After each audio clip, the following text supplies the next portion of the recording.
Coming to you live from my apartment, it's Rob Has a Podcast. And now here's a guy who never cries over spilled milk. I am Rob Cesternino. Hello, everybody. What a show we have for you tonight. I am so excited to get into everything going on from Big Brother. We are going to be covering every angle of tonight's really exciting blind side of a live eviction and so many different things to cover. And we've got a great team with us tonight to cover it, of course, covering everything going on in the Big Brother live feeds. She's back with us tonight. Melissa Deni. Melissa, how are you? I'm great. I'm so excited to talk about our blind side tonight. Actually, yes. It's a blind side of us because we thought that there was going to be a blind side, and then instead it was swapped around, and now we were the ones blindsided because there's no blind side. There was no blind side of the person that we anticipated getting a blind side, which was going to be Shannon. We were ready to come on and talk about the robbed G. Otis, but instead she stays, and we'll talk about all of that. But a man who loves drinking even more than Rudy Huxtable's baby. Brett LaBelle, how are you? Rob, I'm doing good. How's everybody doing? I'm excited to be here. I love this Big Brother stuff. This is real exciting for me. Now, Brett is a recent convert to Big Brother, but, you know, he has a lot of common interest with Brandi Glanville. So he said, I'm going to check this show out, right? Oh, yeah. This is great. I do love, I'm loving Brandi. I'm loving everything. I, too, thought there was going to be a blind side tonight. I mean, Ross was milking it, but it just never happened. All right, so we'll talk about all that. Plus, we are going to get to your questions as well. Hashtag RHAP. Scott St. Pierre is standing by. But we've got another real treat to be able to get into one of these storylines. Of course, Keshia ends up going home, and this is something that had been talked about on the live feeds for a couple days about how she felt like she was not producing enough breast milk, and ultimately where Marissa holds the power of veto in her hand, and Shannon's head is ready. It's on the chopping block. Unbeknownst to her, Keshia makes this impassioned plea. Hey, guys, look, you got to take me out of the game. I'm not producing enough breast milk for my baby. You need to send me home tonight. And the blind side goes kablooey. So we have a very special treat for you guys tonight because we are going to bring in for the first time our special lactation consultant for Big Brother. And we're going to call in the first lady of podcasting to help us sort through what exactly is going on with Keshia Knight Pulliam trying to breastfeed in the Big Brother house. She's got a 1-year-old baby, and she's said, I don't know what's going on with all this breast milk. Nicole, are you there? I am here. Nicole, how are you tonight? I've been better. It's been better. Okay. Well, this is a long story. My kids are being bad. Nicole is dealing with what happens when babies even get older and they're running around being terrible. But I told Nicole I needed to call you in tonight because we need to talk about breast milk. My favorite topic. Okay. So joining us by FaceTime, you're on with Melissa Deni and Brett LaBelle as well, Nicole. Hello, everybody. Hi, Nicole. Hello, I'm very excited to learn about this topic. Okay, Nicole, there's so much to learn. Let me catch you up to speed. Of course, Nicole, in addition to being a nurse, breastfed 2 children and did it for quite some time. But we have Keshia Knight Pulliam in the Big Brother house. And Melissa, stop me if I'm getting any of the facts wrong with what's going on here. But Keshia has been breastfeeding during her stay in the Big Brother house. She tonight engineered her exit out of the house, citing that she was not producing enough breast milk for her baby. She gave us a little bit more background with Julie Chen. I'm going to play a clip for you, and hopefully you could hear it. Tell me what you think about this after we hear the clip. And at the end of the day, I've been pumping religiously, trying to ensure that she has enough. At this point, I am her main, source of nutrients. A lot of kids transition into food, but my daughter has just really stuck to breast milk. And as my supply started to diminish, I knew that I had to make a decision. And she is a year plus? She's just turned a year. And she'll eat little things, but she likes breast milk. I don't know what to say. 1-year-old baby. Likes breast milk, can only have breast milk, Nicole. We have Keshia Knight Pulliam has to quit Big Brother for more breast milk. That's interesting. Okay. All right. So Nicole, as a medical professional and a mother of two, what is your impression of all this? Well, when breast is best, but usually at 6 months of age, you start to transition into solid foods, and the need for breast milk then goes down. Especially after a baby turns 1, baby should be eating a lot of finger foods and if maybe baby food if needed. So to be relying solely on breast milk, I would think the baby is not getting enough nutrition. Not getting enough nutrition. And what would happen if this baby would something drastic happen to this baby to go from a year of breast milk? Would the baby starve to death? Would it be able to eat different food? No, the baby wouldn't starve to death, but I would imagine that weight gain would be an issue. Okay, so do you feel like that there is some? You think that there is some merit to what Keshia is saying, or it sounds a little fishy to you? It sounds a little fishy, only because the main source of nutrients should not be breast milk at this point. Yes. Nicole, if you were on Big Brother and breastfeeding, would you leave the game if you felt like you were not able to produce enough milk? After a year, I mean, your milk supply should be going down. It is supply and demand with breast milk, but after a year, your supply goes down. Stress does influence your milk production. Dehydration could influence your milk production. Exercise can influence your milk production.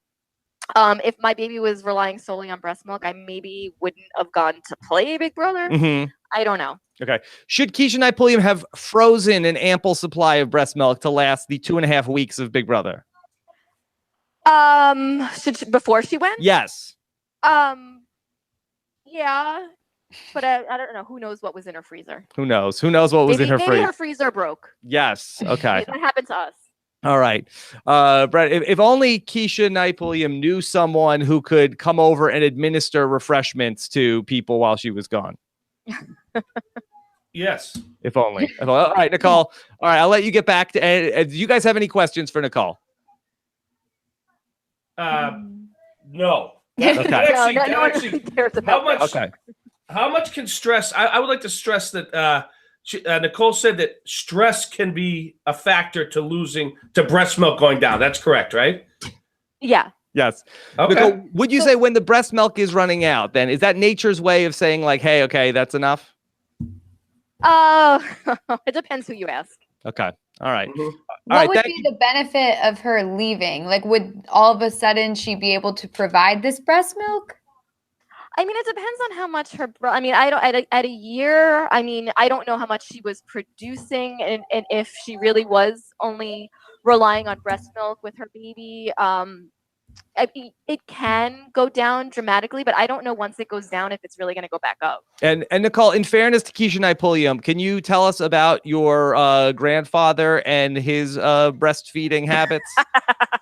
Well, my grandfather was a very, very strong man, according to my dad, and he was breastfed until he was 6. Okay. And it was so disturbing to find out. Wow. All right, Nicole, thank you very much. Okay. Oh, thank you for bringing up bad memories. Thank you for joining us. Okay. Bye. Bye. All right. Breastfeeding and lactation consultant and first lady of podcasting, Nicole Cesternino. Okay. So I just wanted to get somebody who knows a little bit more what they're talking about to weigh in on this. Because Melissa, we'll talk about the live feeds more, but how much was Keshia talking about this leading up to tonight? I mean, she was talking about having to breastfeed and having it being an issue, but to be honest, I really didn't pay much attention to it because I figured it would never be important to me. But now apparently it is. So she talked about it. I had heard about it, but it wasn't something I thought would ever affect the game. I figured it was just something that she was handling on her own. So yeah. Okay.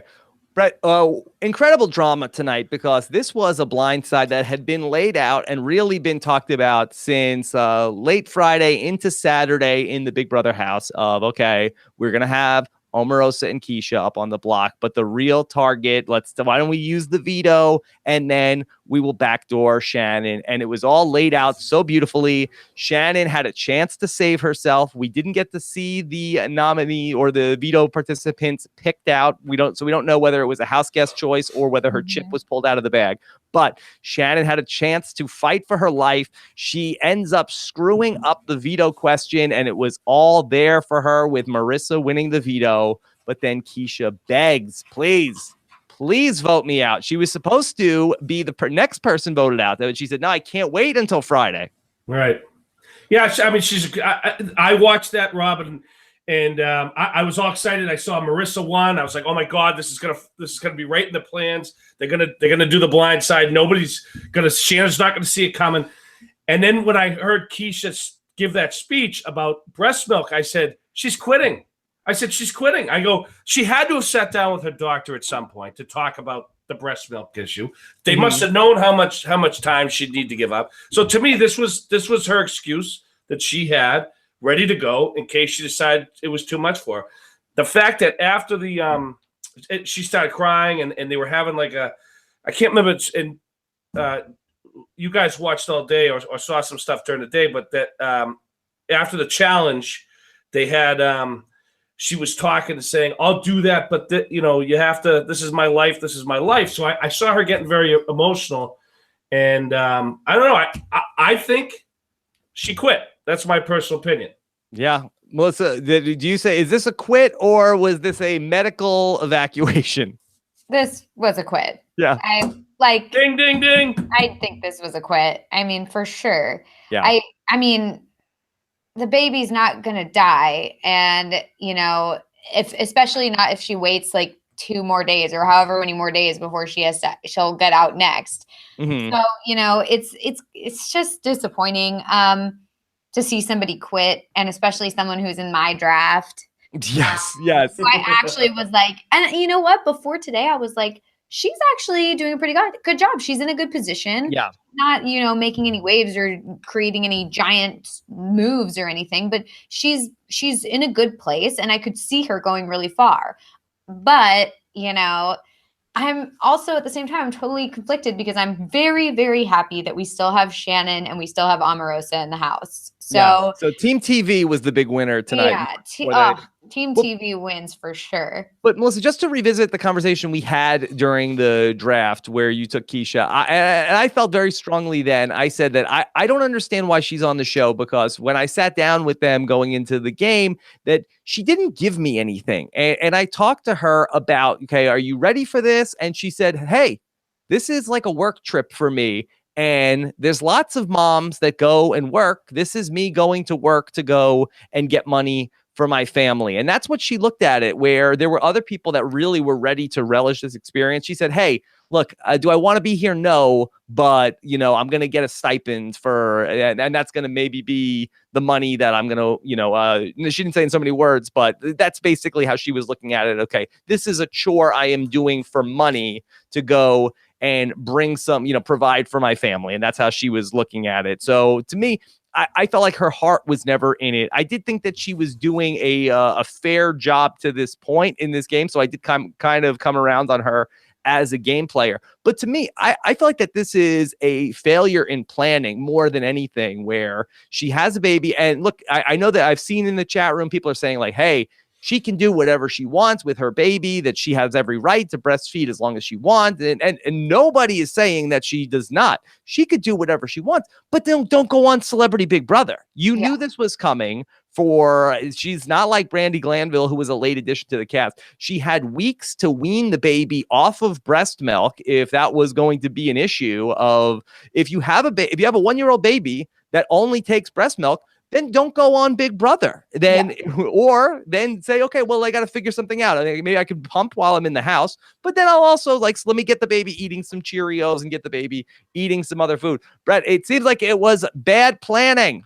Absolutely bad planning, Rob. I mean, you can't tell me she didn't think about this. This had to have been brought up. I mean, we've all been, I've been on a show, you've been on a show. This stuff is ironed out. You think about all this stuff in advance. I really think that she just had enough. The stress was too much for her. She didn't, and I think she could have done really well. She was under the radar. She was definitely playing Well, she wasn't under the radar, but she was playing, and I felt like there was a lot of people that really wanted to save her. I think Marissa really wanted to keep her around for a little while. So, I mean, they definitely wanted to send Shannon out of the house. And so just to pivot to now this debacle. This is something like this is the worst case scenario because we debated coming into this, Melissa, whether this was going to be a good idea or not. But this was the worst case scenario for everybody to know about this attempted hit on Shannon and then to have it not go down. And there is no chance that Shannon is not going to learn about this. Yeah, this is probably worst case scenario, especially for Ross in particular. And, you know, Marissa, this could have been worst case scenario, but I think that the fact that she didn't end up using the veto makes it look good on her end. She has plausible deniability to say, I didn't even know that this was happening. Look, I didn't even use the veto. I wasn't going to use it, you know. So there's the option for her to deny it. But Ross, like, that's going to look so bad once Shannon finds out. I mean, especially, it's going to look bad for everybody, but especially Ross and Marissa because they were in their 4-person alliance with Shannon and James. So, I mean, honestly, even when it was going on, even when the debate was happening, like, should we get Shannon out? What should we do? I was like, Ross, what are you doing? This is a good move for everybody else except for you. This is a terrible move for you because it's all going to be on you. And if it doesn't go through, you're in trouble. Like this. And also, why get out? Yeah, Shannon's a big threat, but Shannon's a big threat that's working with you on your team. And she's with you to the end, supposedly, with her 4-person alliance. But someone like Omarosa, they're a big threat who's actively working against you. So why not get them out first? It just doesn't make any sense to me. So, yeah. Brett, this happens on Survivor as well, where there's a plan that goes so far down the planning stages where then you have to go through with it. You can't go back. You reach a point of no return where then you just it's going to be so messy to not do it. I think that they should have still backdoored Shannon and said to Keshia, you want to go home? Go home with it, but our games are going to all be blown up now. This is the collateral damage for Ross and Marissa in particular, that they are going to have a very messy situation now to clean up in Keshia's wake. Yeah, no, I mean, I agree. Like, I mean, all day I was listening to the podcast earlier that talked about everything going on all day, and they were gearing up for this all day. And you're right. Like, don't like. Let's all put this into perspective. Keshia quit, but not only did she didn't just say, well, I'm just going to bow out because I have to go do whatever I have to do. And I believe she quit. And, you know, you can disagree with me or not, but she also threw Shannon under the bus. She turned to James and said, oh, by the way, don't think that you're in an alliance there. So it's like, well, listen, if you're going to quit, don't quit and then throw somebody under the bus on the way out. Right. That was very petty, I thought, Melissa, where she ended up trying to blow up Shannon's game with James. Do I have that right in terms of what her intention was, to try to blow up the 2-person deal that Shannon and James potentially have? Yeah, it was a little incoherent as well as petty because I was like, I don't quite understand what she's trying to get at. I don't really know how she's trying to like phrase this where she's like, this is not an alliance. It's like, well, what is not an alliance? What are you talking about?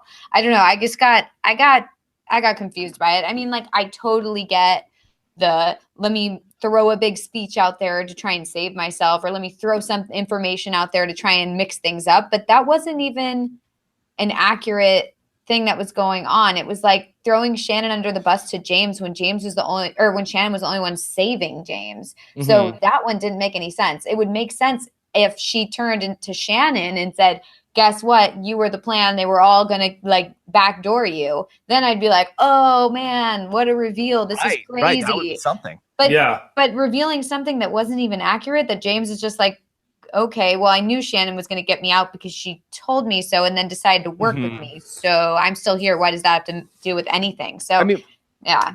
Melissa, was she trying to say that, hey, when I put you up in week 1, these were Shannon's nominations and I just carried out what she was trying to say that I should do? That's what it seemed like to me, which also didn't make any sense because what, is she campaigning for votes while she's out? Like, it doesn't make any sense. I mean, I felt like she was trying to make sure that nobody was an enemy of her when she left and that nobody was upset by her nominations. But who cares? You're leaving the game. Mm-hmm. Like, Yeah. why does it matter? Yeah, who cares? It's water under the bridge. I mean, that he feels like that she's one of the only people that has his back in the game. So, Brett, let's talk about this from Ross's perspective, because he really seemed to be wavering. Did you like this idea for him to go after Shannon as one of the big threats, or did you think he was sort of getting poison put in his ear by Brandy and Ari? You know, I think he was getting a little bit put in his ear, especially because I was listening to what was going on during the day, and it sounds like they definitely were influencing him. But, you know, I got to say, this would have been a great move for Ross. I really think it would have, because it doesn't matter what those – and you guys are more the experts on this show than I am, but it seems to me that it doesn't matter that they were putting it in his head. I think if he did it, if he actually was able to make it happen, I think it would look good on him at the end of the game, you know? Mm-hmm. And, you know, it's funny. I watch these people, some of these people, and I think to myself, they're on this show playing Celebrity Big Brother. I've watched, 5 episodes now? And I feel like I've watched more than some of these people. Actually. You're not wrong. You're not wrong. Yeah. And look at you now. Melissa, I want to go back to that veto competition, because I was really expecting it to be something that was going to be a little more physical. It turned out to be a mental competition, and it was also one which was a knockout competition where you got to pick the people, so you could really sort of target a specific person or pair if you were the winner of a competition. And I would just love to know from you, did you feel like that we had anybody throw around of this competition? Specifically, how about Ross in the first round? Do you feel like that Ross wanted any part of winning the veto?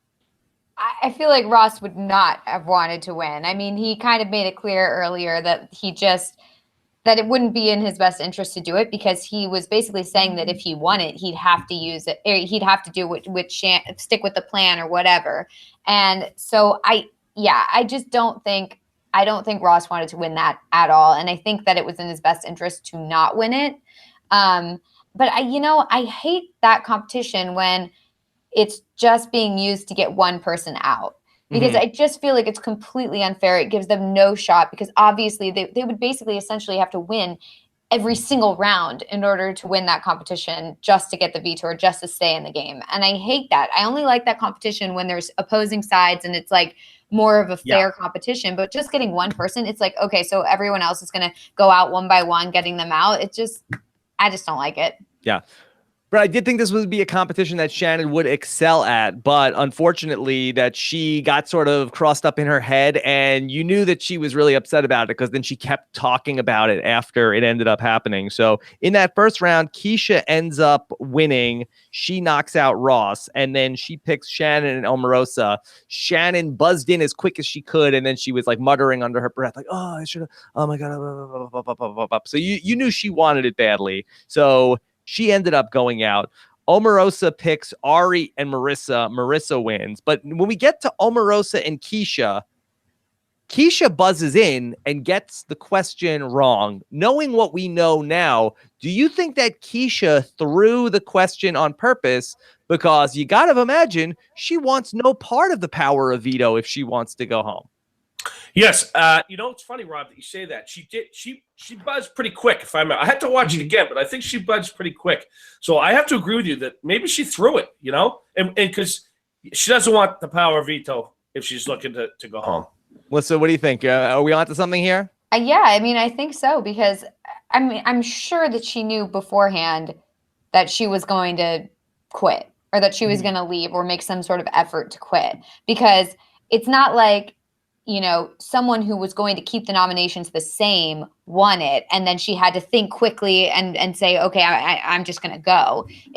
Someone who was going to go through with the plan that they had come up with won. So you'd think that she would just let it go, but apparently she had already thought about it beforehand. I mean, that's the only thing I can think of.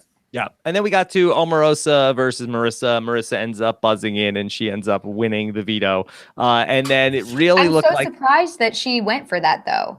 Yes. Because the easiest possible thing would be to have Omarosa win the veto, take herself off the block, and then they go, oh, you know what? We have to put someone up. It only makes sense to put Shannon, or for some reason or another, we're just going to use you as a pawn. And, but instead she wins it. It doesn't make any sense to me. Yeah, Brett, that would have been a really interesting scenario if Omarosa would have won the power of veto there, because you have Omarosa, who at least the company line is, hey, Keshia is my friend, that we have this unbreakable bond. I'd do anything for her. She wants to go home. So I have to, ultimately, I guess if she wants to go home, I guess Omarosa has no choice, but I feel like that, I thought that maybe in my mind she would use it on her, but that doesn't make any sense. So that's one of the problems with a live podcast, Brett. Yes, but I'll tell you what. I think she's, the theory that we're talking about here. I don't think Marissa could ever do it. Did you see how fast she's popping that? She was counting that stuff and then all excited how fast she was answering. And both times she was up there, she answered very fast. So I don't think that she has it in her to give it up. I think she had to win it to prove to everyone that she can do it. Yeah, I wonder, is she thinking resume, Melissa? It's totally possible. I mean, I really can't wait to start watching the feeds tonight and see if somehow the plan changed. Somehow when the feeds were down before the live show, maybe the plan changed and everything was flipped and they decided, you know what, let's not go for it. Just gun for the veto and we'll figure it out later, or whatever they were thinking. Because otherwise I just can't make sense of it. So the most fascinating situation now would certainly be Shannon wins HOH, and now everybody starts to come up to the room. So say, there was actually, who your name was being kicked around a little bit. Did you know that? It's like, what? My hope moving forward is that someone reveals to Shannon that Ross and Marissa had this plan. Whoever tells her, but then I'm hoping that Omarosa tells her. Then Omarosa and Shannon and James work together and create an alliance and go for it, because that would be so amazing. Because Omarosa has nobody now. I mean, really, she really has nobody. She had Keshia, now she has nobody. Shannon thought she had everyone. Turns out she only has James. So boom, we put those guys together. Dream team. Yeah. Brett, what did you think of Omarosa's speech where she said that basically, hey, everybody, do what's best for Keshia. Make sure you do what's best for Keshia tonight. I thought that was hysterical because she was giving the speech to try and be equal, but then she just threw her right under the bus in the last breath. Usually you say, do what's best for your game. But do what's best for her. But just send her home. Do what's best for Keshia. I thought that was hysterical. I couldn't stop laughing. I was like, wow, this woman is beautiful. She is great for TV, man. I love watching her. She's awesome. And also she makes for great podcasts, because I was cracking up watching you guys do your Omarosa impressions where you guys got quieter and quieter and quieter until you could barely hear you. It was amazing. So yeah, more Omarosa impressions. Now, something else I thought that was very interesting, when we went to go look at the memory wall when Keshia left, Randy Glanville, I could have sworn I heard her say, so that means $5,000 every time one of these people leave. And I think that we had a lot of questions about what the contract was for how these people are getting paid. Is that fair to assume, Melissa, that the celebrities, in terms of their stipend, they make $5,000 per eviction? Yeah, I heard online, I don't know how true this is, but I heard online that they each got like $250K or something like that just to be on the show. And then in addition to that, they're getting $5,000 each eviction. I don't know how true it is, but it would make sense, because how would you get them on the show for just $5,000 per eviction? Is that why they don't want to leave? Because I feel like if you're paying me $250 to show up, right, and I'm only making $5,000, like $10,000 a week. Wow, they must have Boston Rob's agent. Why? Boston Rob is the best agent? That's what. No, I hear he gets paid well when he comes on. Right. You don't know what you're talking about. Not up. I'd expect better from somebody from Boston. So yeah, I don't know exactly what it is, but it would make sense to me that they would get some sort of compensation just for showing up. Yeah. And then in addition to that, they get more each eviction they survive, which would give them reason to stay longer. I'd be surprised if they got $250,000 to just show up, at least as from a favored nation's perspective. That there's been wide speculation that Omarosa got $1 million to show up, but I can't imagine that the rest of the crew here got $250K to show up. Yeah, I'm sure that there's something different about it. That's just what I read online, but obviously, who knows what the real? I'd buy 100. I'd buy 100 to show up. Can I just go on record with CBS right now? I will go on for $250 to sit in a jacuzzi and play with flamingos. I will do that. $250? $250,000. I would do that. Yeah. All right, Brett. Well, you brought up Meta World Peace. Yes. The scene that we had with him. First of all, are you a Meta World Peace fan? I am, Rob, and I want to make this announcement on Rob Has a Podcast right now that I am changing my name to Bretta Law and Order. And I thought it was hysterical, and I don't want to backtrack at all, but one of the funniest things of the show was when he voted for Chuck Liddell, thinking that he was voting to keep him. I thought that was absolutely hysterical, and now I thought that was funny. Then I thought it was crazy for his name. I looked up what his real name is, Ron Artest, and I was like, oh my God, how did I miss that he changed his name? Mm-hmm. And then when I saw him talking to the camera, and the camera was shaking it up and down, and then the playing with the flamingos, I think this guy's hysterical, and I'm going to enjoy watching him even more. Yeah, he's a fun personality. Melissa, has he calmed down the talk at all that he wants to go home? It seems like it. It seems like he still wants to go home, but isn't saying it really as much, or at least maybe I've just started tuning it out because I've just gotten over it and I'm just not fazed by it anymore. I'm not quite sure, but I really think he could do well. I think that the longer he stays, the better. Well, obviously this is very dumb, but the better his chances are at winning. But I really do think he's starting to get like a handle on things, and the fact that people aren't thinking of him as a total threat is huge. And so you know what? He's in my draft and I'm still rooting for him. So I think he's going to do good things. If you had a do-over, Melissa, for Meta World Peace or Omarosa at 12-13 like you had in the, or 10-11 in the draft, if I gave you a chance right now, if you could trade Meta World Peace for Omarosa, would you do it? I want to stick by my choice, but at the same time, I love rooting for Omarosa. So I kind of would have liked to be rooting for her as part of my draft right now. Yeah. She's the most volatile stock on the market right now. She's up, she's down, and so who knows how it's going to turn out. Speaking of Omarosa, in the opening to the show, Brett, we got some rare shade against one of the house guests, which Melissa alluded to in the opening. Here was Julie Chen introducing Big Brother tonight. But first, another live eviction.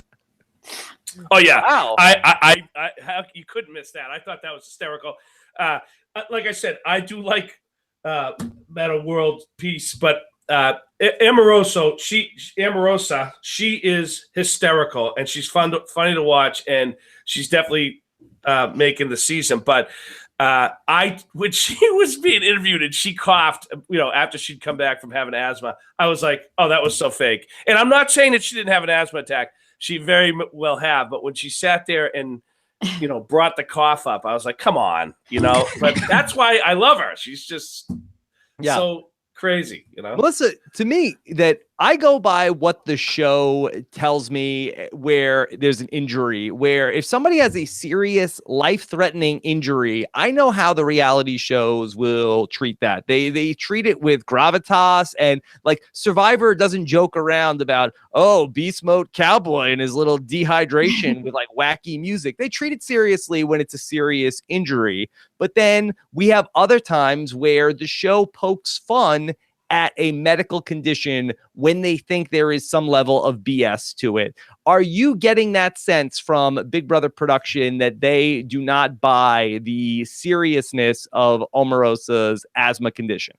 Oh, for sure. I mean, Julie in the beginning was like, and Omarosa disappeared. Mm-hmm. Like, it wasn't like she had like this serious medical like incident or anything like that. It was just like she disappeared, which totally doesn't cover a serious injury. So I think And plus, Omarosa has a history, as you were saying on an earlier podcast, of these injuries that she loves to play up. And I remember that from The Apprentice. That was crazy. But yeah, she's kind of a drama queen, and it's great TV. But yeah, I'm buying that she maybe had an asthma attack, but I'm not buying that it was very, very serious by any means. Okay. Now, while we have many top stories at this hour between breast milk gate and then everything going on with Shannon not getting blindsided, I do feel like that there is a much larger story that we have not touched on, but I believe will be a very big news story outside of Big Brother. And we saw more of the comments from Omarosa about her time in the White House. And I think that the headline here is going to be, I think you're going to see this clip all over the place where Omarosa says like, hey, if you think Trump is bad, that Pence is really bad, and you're not going to believe what this guy thinks. And Melissa, that without giving too much commentary on the comments from Omarosa, that how viral do you think those comments are going to be come Tuesday? I saw that it was already talked about, so I'm pretty sure it's going to be all over the place. And I think she knows that, so I think she's thriving off of it. So, I mean, I have a feeling that's going to be the next talking point. I feel like every maybe couple days, maybe less, we're going to have another Omarosa soundbite that's going to be played all over the media, and it's good publicity for Big Brother, so it's good for us. Yeah. So, Brett, to me, it's almost like that, on a night where we're talking about potential blindsides and backdoors, she's saying like, hey, if anybody's thinking about backdooring Trump, think again, because you're really not going to like Pence. Yeah, this is the one thing I don't like about Big Brother is that they get political. If I want to watch, this is I know waters. But you're right. Yeah, this is my not first. Normal. This is my first season, and it is Omarosa. But I mean, let's not forget she is somebody who was let go, so she is going to be a little scorned. So I think what we can only, we can only take whatever she's saying with a grain of, half the truth here. You know what I mean? Certainly. But it was such a big, I really thought when they were setting up that segment tonight, I thought that Julie was going to play all of the clips from the White House press briefing and from all of the different cable news shows, them talking about Big Brother. But no, we ended up going back to seeing a new clip of her. But Melissa, Julie made it sound like that Omarosa is constantly talking about her time in the White House. From the live feeds, I feel like that she has not often talked about it too much. I haven't seen that. I have not seen her talk about it very often. And I feel like I would watch that for sure if she was. So I don't see it happening. Everybody watch this. Here's 20 minutes of Omarosa, taking questions from the field here, press conference. No, I haven't seen a lot of it. So I mean, I think they're kind of just taking what they can get and turning it into these all-important segments when really it's not that prevalent. Yeah. I mean, even Mark McGrath was saying like, Omarosa, she's talking about politics. So here we go. But it doesn't, I don't think she talks about it that much. So please send me clips if you guys got her talking about that on the live feed. I'd love to know about that. Let's dig into some of these questions as we move along here. Melissa, anything else you want to touch on from tonight's show? Not particularly. Were you happy that Brandy and Ari got credit from the show? I know that there had been some concern that, hey, these two came up with this idea. They are the real troublemakers that are stirring the pot, and maybe they're not getting enough credit from the producers. I think it was a really important storyline because I have a feeling that they're gonna do well together. They're like a tight pair, and they're intelligent. I think they're both really smart, and I think the way they go about it in convincing people is it's in a way of making them think that it's their idea, which is so important in Big Brother. I mean, that's like key. So I think it's important to set it up now because I think the producers are now realizing that they might be a force to be reckoned with as we keep going. I mean, I could be totally off, but at this point, that's what I'm sensing, and I'm totally here for it. Brett, do you know a lot about Brandy from the Real Housewives? A little bit. But I'm enjoying her on this. I thought she was hysterical with the shoes up in the air, talking about that she was her bitch or something like that. It was hysterical. Yeah. And then, are you a fan of this Ari and Brandy alliance? Are you here for it? I am, and I'm not. I feel like watching those two have that battle of wits earlier in the bedroom. I was starting to lose my mind, but I like both of them, and I think they're kind of funny. So, but can I ask Melissa and you, Rob? Like, you guys are big fans of the show. Have you seen? Does a normal season have this many people that really want to get out?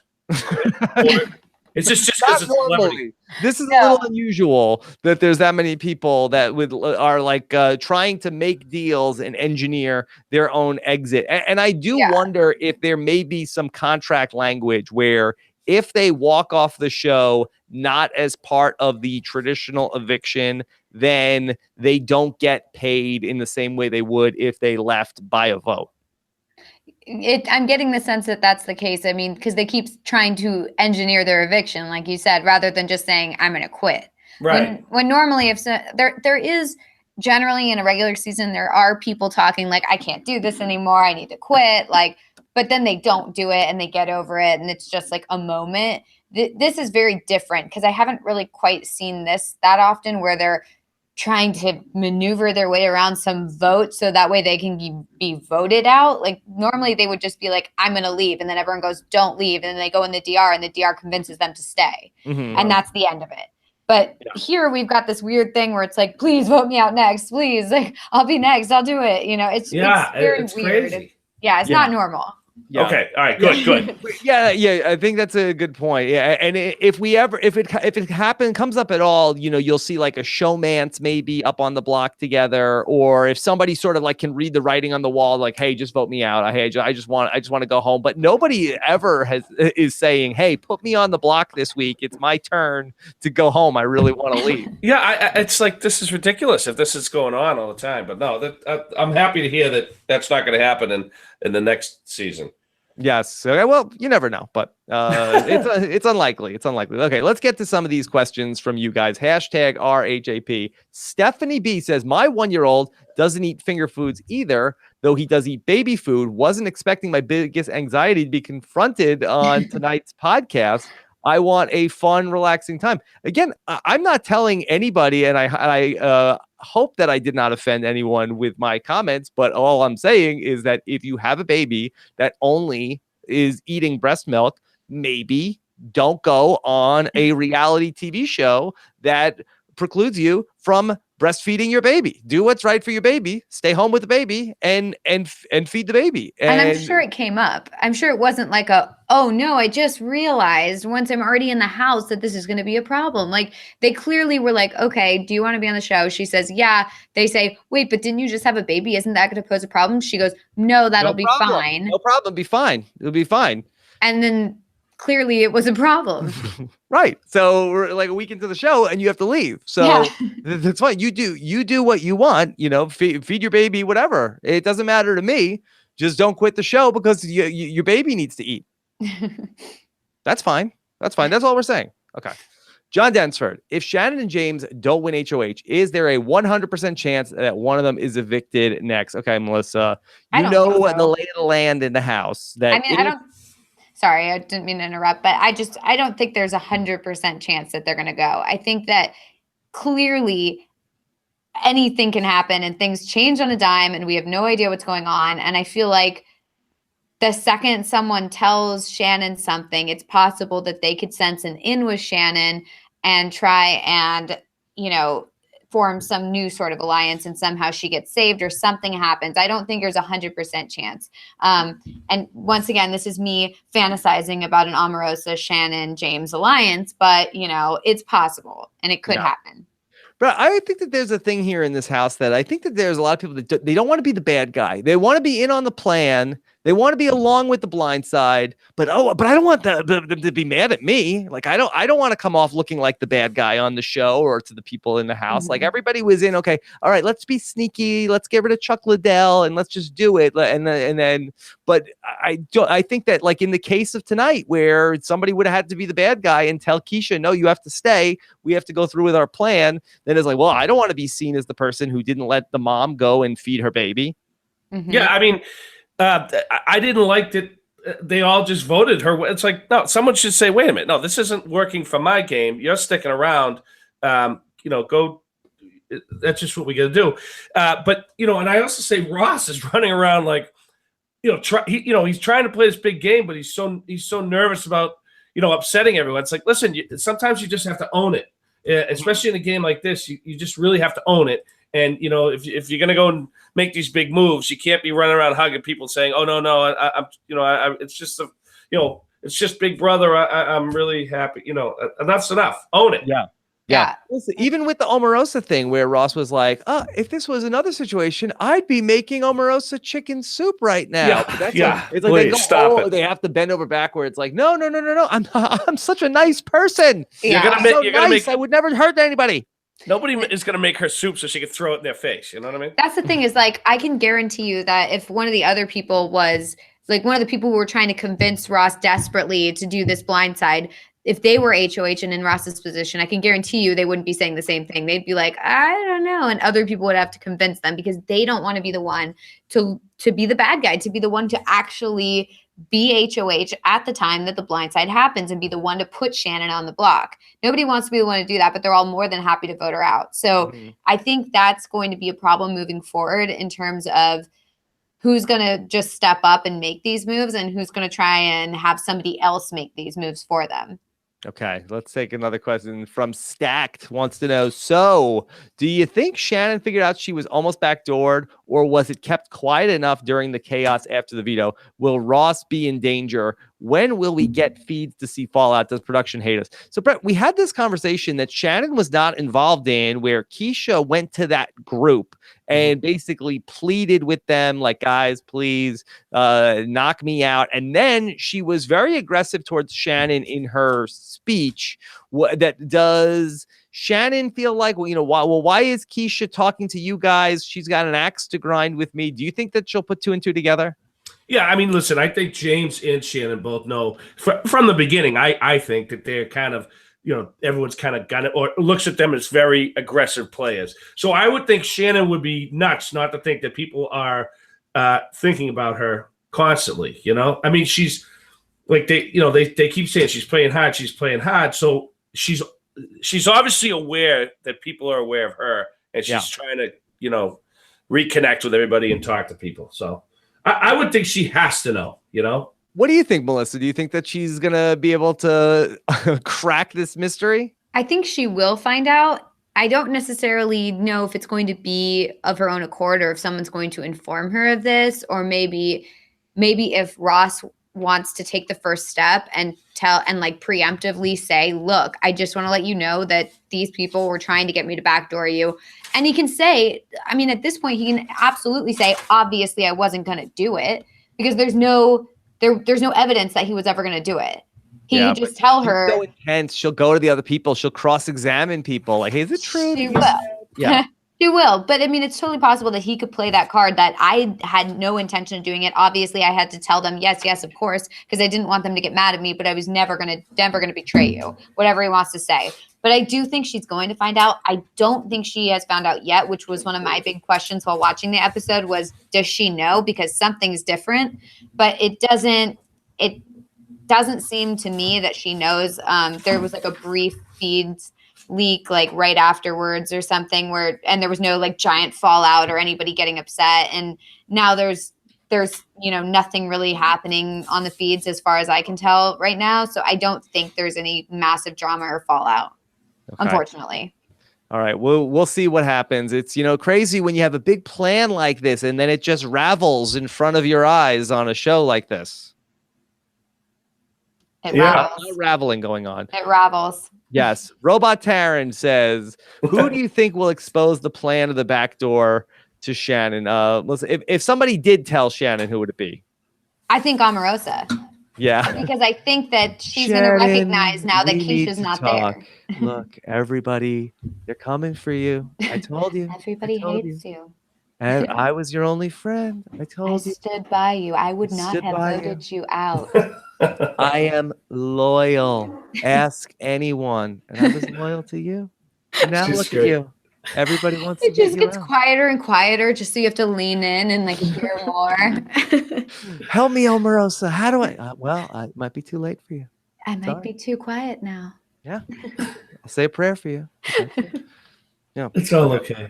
I can help you. Omarosa wants to know, are you shocked Friday isn't a double eviction? I think that they're trying to keep as many celebrities in the house as possible. But just to give you guys the schedule for the home stretch, that it is going to be over these course of these 2 weeks. It's Sunday, Monday, Wednesday, Friday, 2-hour episode. And then it's the same thing next week. But then also we have a Saturday and Sunday episode. So that home stretch, we're going to have 2-hour block on Friday, a Saturday episode and a Sunday episode. I think the Sunday episode is also going to be 2 hours. So I wouldn't be surprised if we go into that final weekend with like 5-6 people there. So what are we down to? 9. So we'll be down to 8 on Friday, 7 on Monday.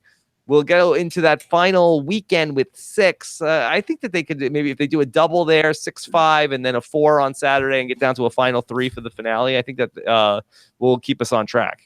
Yeah, I just really hope they don't go for triples. I hate triple evictions. We won't do a triple eviction. They're not going to do that. This is not in the U.S. We're not doing that. Okay. Jacob wants to know, is this a good reason why we need a day or so in between the veto and eviction so they can actually plan? I feel like that the Shannon eviction would have actually happened. Now, Brett, I know this is your first go-round with a Big Brother season, but Melissa, I really like this condensed format because I think it makes for more forced errors. It's more like one of these chess games where you only have 12 seconds to make your move, and because you have to move so fast, people are going to make more bad decisions, which makes for a more fun game.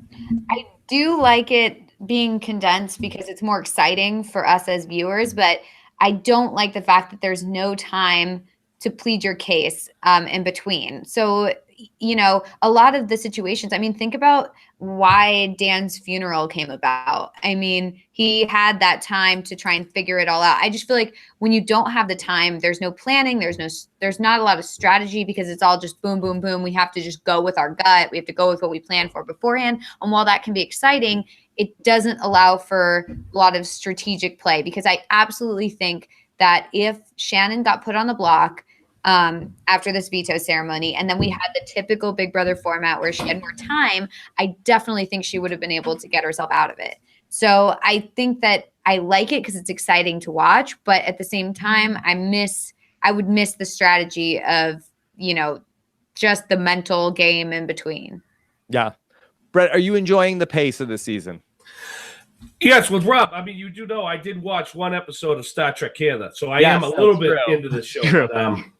But, no, I'm really enjoying it, and I'm really excited to actually watch a whole season of the actual show. I mean, this is fun, and this has been a lot of laughs.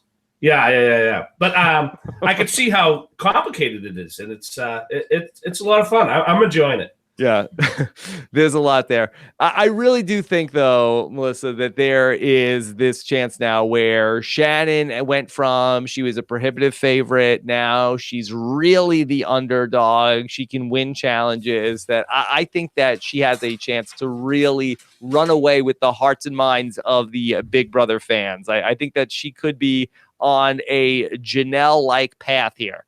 Oh, for sure. I definitely see that. I mean, because she's part of the Big Strong Alliance. They turn her back on her, and she is all alone. She has to fight her way to the end. I absolutely see it happening. I mean, because, my mom, our casual viewer correspondent, she already liked Shannon a lot. And every episode she would text me telling me how much she loved Shannon and she loved Omarosa. So I absolutely see Shannon becoming a Janelle-like figure and just beasting her way to the end. Plus, she loves animals, so she's got the the female feline lovers of North America already on board. So I think that very this important could be demographic. Okay. Robbie wants to know, why not vote out Omarosa? If you keep her and Keshia wants to quit after the eviction, let two quit for the price of one, and your odds of winning just got a whole lot better. We talked about why not just go through with the blind side of Shannon, but this is also a good point. Why not just take Omarosa out, Brett? Because I feel like all right. So from my survivor side of the house, I feel like she's somebody you want to take to the end because she can't win. So that's why I wouldn't get rid of her. I'd keep her very close to me. Well, so it seemed like even from last night, more people wanted to keep Omarosa in the house. We heard Ari talk about like, oh, Omarosa, she can't even play in competitions anymore. She's weak. I think that anybody who underestimates Omarosa does it at their own peril. Yeah, I think that people are saying they don't see her as a threat. Like Mark McGrath specifically is what I'm thinking of. Is he said like, I don't see her as a threat. I see Keshia as a threat. But yeah, I definitely see that people don't want to go against Omarosa. I mean, I'd be worried to go against her. She's terrifying. So I think that definitely plays a part. And if people want to say all they want, oh, she's not a threat, I'm not buying it. I think they see that she's a threat, but they're a little afraid of her. Okay. All right. Threat in the vetoes or a threat at the end to win it? A threat generally to win. Probably not at competitions, though. I mean, they don't really see her as a physical threat, but I think they see her as a threat strategically and getting her way to the end somehow. Okay. Yeah, I mean, she's just capable of anything. She's like a She super really villain, is. right? You know, she's like the Joker, where you think it's like, all right, we got her locked up. Don't worry, she's isolated. She can't do anything, and then it's like, wait, you were planning this the whole time? That's exactly what it is. It's like you think she has nowhere to turn. You think she has no allies, but really she just like has it all planned out ahead of time, or she has some escape planned. I don't know how she does it, but it's very impressive. Yeah, so I'd be way more scared. Yeah, you might be right. You might be right. Yeah, don't let that asthma fool you. Alex, is Keshia's semi-quiet? I'm sorry. Is Keshia's semi-quit good for Ross, allowing for the chance to regroup, or will his failed plan to backdoor do him in? Okay, let's talk about from Ross's perspective, Melissa. Ross talked about tonight. I am very worried. I'm going to be on Friday night talking with Julie Chen, and it is going to be Shannon who won the HOH and who got rid of me. What are the chances that Ross is a prophet? I don't know. Nothing is set in stone, but it does not bode well for him what happened tonight. I think that if he had gotten Shannon out, I think that it would have been a lot better for him moving forward. But at the same time, I don't think it was good for his game to get Shannon out. But now, it's one of those things where you've already gone so far that now to try and reverse and pretend like none of that ever happened is going to be really tricky. So I think he's in a really bad position right now, but I don't think it's something he can't come back from. Yeah. But I always feel like it's like one of these episodes of The Sopranos where Tony has the hit called in on Ralphie and then calls it off at the last second because he can't. That's a bad idea. Mm-hmm. That's a great analogy, Rob. And I'm gonna go a little further than that with this. Is that Ross? I have it written down in my notes while I was watching. I mean, he's telling too many people the plan, right? And everyone knows once the plan, when there's more time goes, people start to talk and talk and talk. So. Like he talked to Mark, Marissa. I think Marissa's going to be, stay loyal to him. But he's telling a lot of people, and I think it's going to, Shannon is definitely going to start to think, wait a minute, why is Ross? She's going to find out that Ross is coming after her, and I think if she does win head of the household, she might decide to turn on Ross. So I think that's a valid fear. Okay, let's keep going. A couple more questions tonight. Puya, the great Puya. If BB Can was Star Trek to Brett LaBelle, what show is Celebrity Big Brother? Wow. Well, I don't even know if I'd call this Celebrity Big Brother because half of these people, I didn't know who the heck they were. I had to go Google them. So what would I call this? I would call this, I don't know. I have no idea. Someone help me out. Melissa. Do you have a comparison? Brett, who is your favorite person from this cast when you saw these 11 people named? Was there anybody that spoke to you? Did anybody speak to me? Yeah. Well, yeah. I mean, Mark did. Because I know who he is. And Chuck Liddell, obviously, I thought he was cool. And I was really bummed out that he didn't do well. But I could see in the first episode we weren't going very far. I'll tell you who so those are the ones I was kind of looking at. Oh, and Ross. I mean, I like Ross because I used to watch him on, what was he on, Letterman, right? Leno. Leno, yeah. He was a correspondent on Leno. And I thought he was hysterical. And I used to watch his stuff. But, so I was kind of rooting for Ross, but I don't know, man. I'm not loving his gameplay as of late. Like the last few things. Good up until this plan. Yeah, he's looking kind of sloppy now, though. He looked like he had everything in control, but I think like during the day, if you watched some of the stuff going on during the day, he was talking. Then he was getting influenced by certain people. It was like, I don't know. I'm not. His chances are definitely dropping with me. Okay.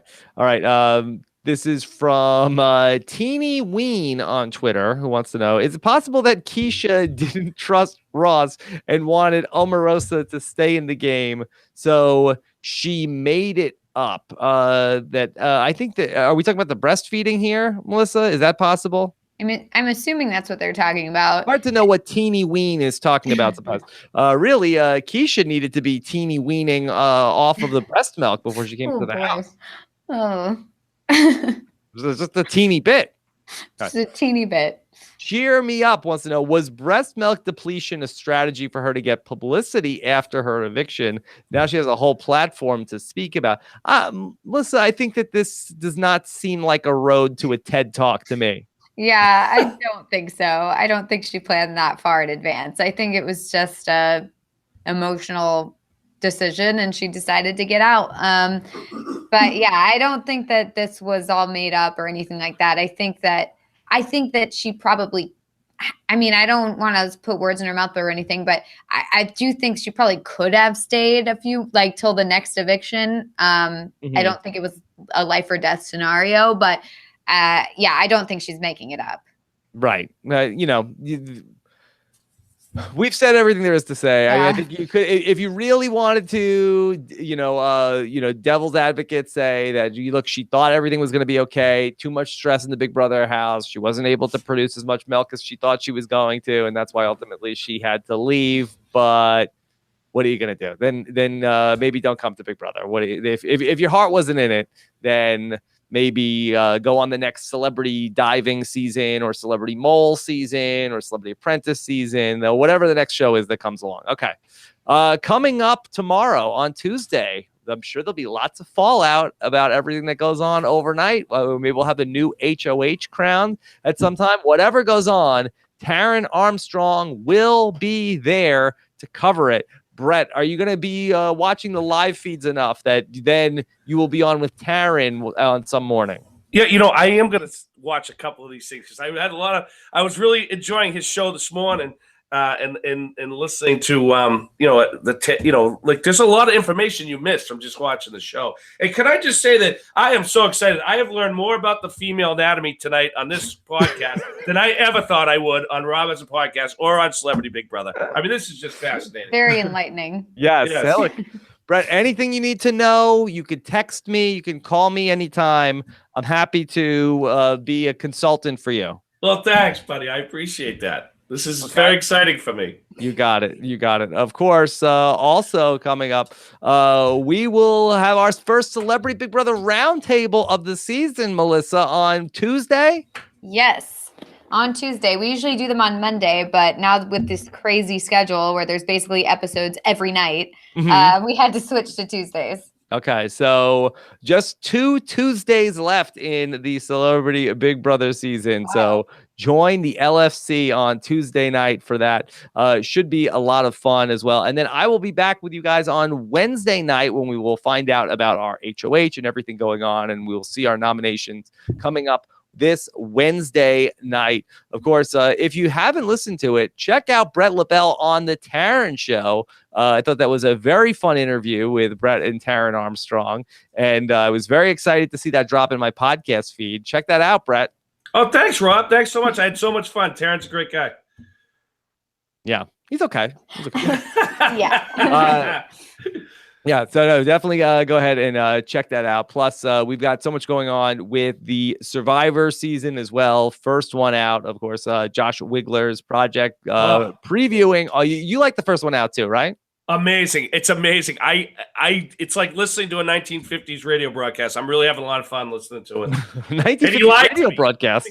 He told me he wasn't going to. I had a beer with him in New York City, and I said, "Oh my God, I love that last season." I go, "The first one out." He goes, Yeah, that's it. We're just doing one. It's too much work." I was like, "Oh," I go, "It's too bad. It's so good." And then 3 weeks later, they announced they're having another one. He lied to me. To be fair, I don't think he lied. I think that was to talk as his alliance partner. I will tell you that I believe he was like, "It's too much work. I'm out," and then started going through it and like, "Okay, I have a vision of how we'll be able to do this," and that's how it came together. So I don't think that he would intentionally try to mislead you.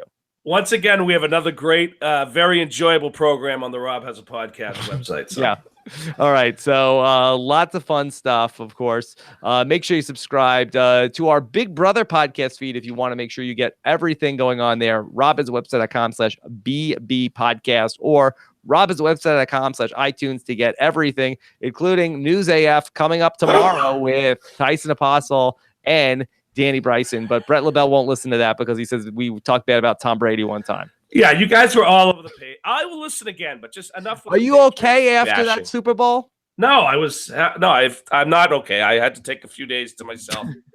And I know you guys are all snickering and you're all happy out there and everyone's tweeting at me. And I had a guy who was a Cowboy fan jumping on, making fun of me on my Instagram. And I was like, dude, you're a Cowboy fan. You were out weeks ago. Don't be making fun of me, you know? Yes. Okay. All right. I'm happy for the Eagles. I'm happy for Philly. They right. never won. Happy for the Eagles. What are you? You're a good sport. I am. You have to be. And they've never won, and it's exciting for any Phillies fans. And I know what it was like to never win the Super Bowl, so I know what that feeling's like. So I'm very happy for them. I'm sorry it's against us, but I know it well as well. Yes. Okay, follow Brett LaBelle on social media. He's at Brett LaBelle. And of course, Melissa, you can catch her on the LFC Roundtable and on social media. It's Melissa with 3 A's at the end. Believe it or not. Did you believe that, Brett? I love that. That's great. Thank you. Yeah. Thank you. Rob makes fun of me for it every podcast. Yeah. Oh, absolutely. And I, like I said, and I'm changing my name to Brett of Law and Order. So I feel See, we get it. Be who you are. Be who you are. I'm just glad it worked out because there was a point where Melissa was thinking about quitting the podcast because she wasn't producing enough A's. But I she was didn't have enough A's. She got an A pump and 3 A's now. It's Melissa. It's Melissa. All right. Thanks so much, Scott St. Pierre behind the scenes. We'll be back on Wednesday night with more Celebrity Big Brother. Take care, everybody. Have a good one. Bye. Bye.